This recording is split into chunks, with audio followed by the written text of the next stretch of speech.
Welcome back. Today I'm making Punjabi saag or greens. Now with this recipe, we don't weigh anything, so I can't really tell you the weight. What I can tell you is I've got 7 packets of these. These are greens. These are just spring greens. You can use mustard greens.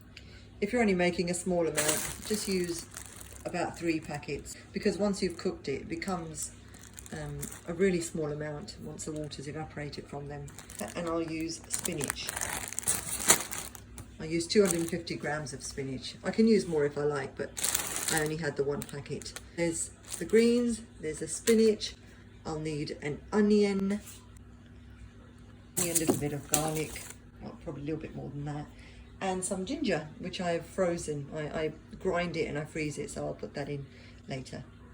Not to forget the chilies. We've just picked these from our garden. This is mustard greens. I'm going to throw them in as well. Again, this is optional. So what I've done now, that all the greens are washed. Some of the leaves have this woody stem. What you can do is take that out and give that an extra few minutes to boil before you throw the leaves in. So after I've taken most of them out and chopped them up, you'll see I've already put them into the pan. I'm just adding a little bit of water, not too much. So as you can see, it's not even covering it totally, just that much. And I'm going to boil them for an extra 10 minutes. And I'm going to cover that for 10 minutes while I cut the rest of the leaves.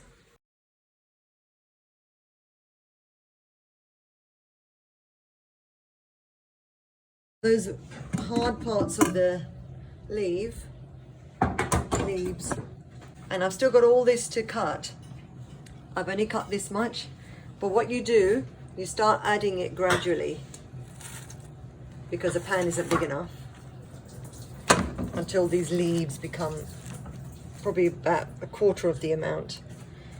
So what I'm going to do, you put them in the pan with the gas on, medium. So as that's going down, I'm cutting more and then adding it in.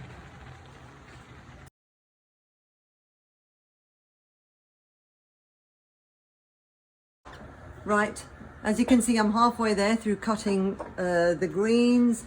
I'm just going to add half a glass, a small glass of water to this, because I don't want it to burn. Put this down. There's a little bit of water in there, so that's good. I'm going to put the lid on soon. I've washed the spinach. I'm going to cut that up and add it to that. I mean, if you didn't have fresh, you can use frozen spinach. I'm going to throw a couple of these in as well. It's gone down now, you can see. So that's good. I'll be able to put the lid on in a bit. I know when you make saag, you use ghee or you use butter, the proper way of making it. But because I'm on a low-fat diet, so I'm using just a little bit of oil. For this time round, I'm going to use oil and a little bit of butter. My mum would have a fit saying, you can't make saag without butter. And right, to that, I'm heating it up. I'm going to add the onions. I'm not using any garlic yet. I'm just going to saute the onions for at least 4 minutes. I don't want them brown. I've cut 2 tomatoes up, and I had 4 green chilies. I've put some in the pan already. I'm just going to throw these in now into there, because it'll all be cooked when the pressure cooker's on. Now this is quite a lot of ginger, which I've frozen. That's probably at least 3 times the size of this.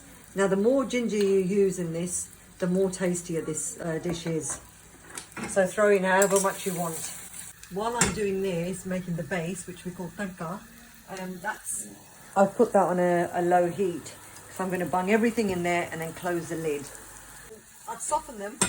It's been about 3 minutes. I'm going to add the ginger in first.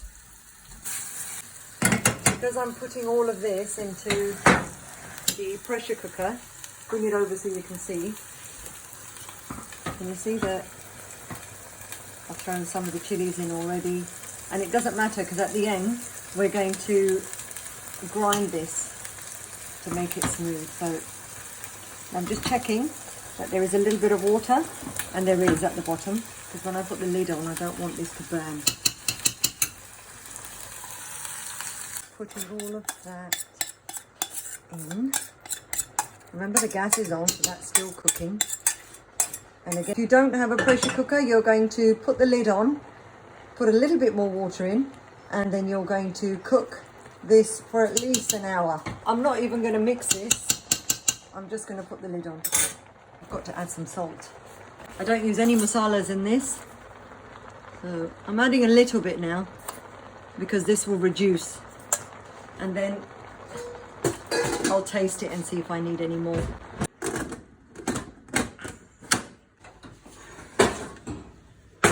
Put it on a low. Because it's on a low, I'm going to cook it for about 50 minutes. While that's cooking, this is corn flour. It's coarse, it's not very fine. And it's called Makki in Indian, for those of you who know. So I'm using these 2 big serving spoons of corn flour. Now, if you're not making as much as I am, then obviously you'll use a bit less. But again, this is with practice. You add it in gradually. This is to thicken the curry, you know, the water that's in there from the leaves. This thickens it, otherwise you'll get a very watery saag. You can use the fine corn flour. I just didn't have that, so I'm using this one. While it's cooking still, I'm just preparing this because I'm going to temper, when I've served the saag, the greens, I'm going to temper it. This is garlic. It looks like spring onions, but it's actually garlic from our garden. So I'm just going to grate some garlic and get it ready for later. So this is done. They're all soft now. I'm going to quickly blend it together using this hand blender, and then I'm going to gradually add the corn flour.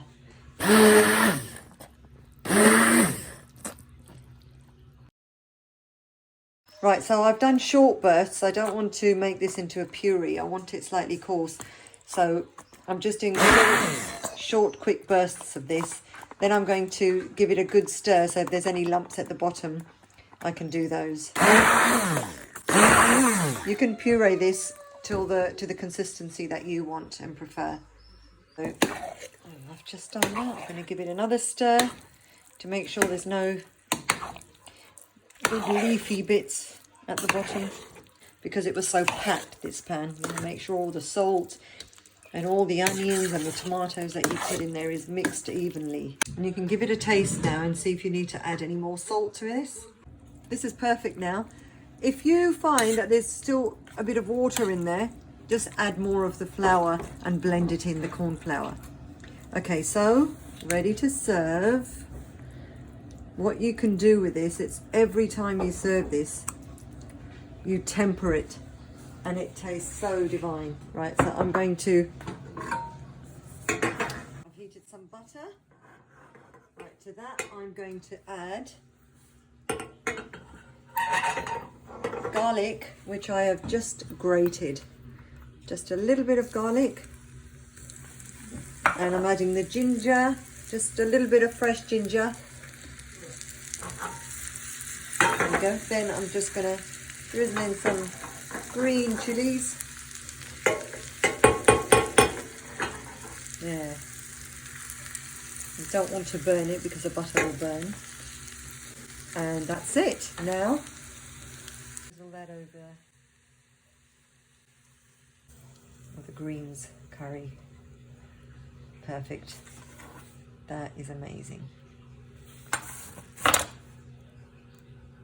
hope you've enjoyed what I've made today, and please like and subscribe, and thank you for watching.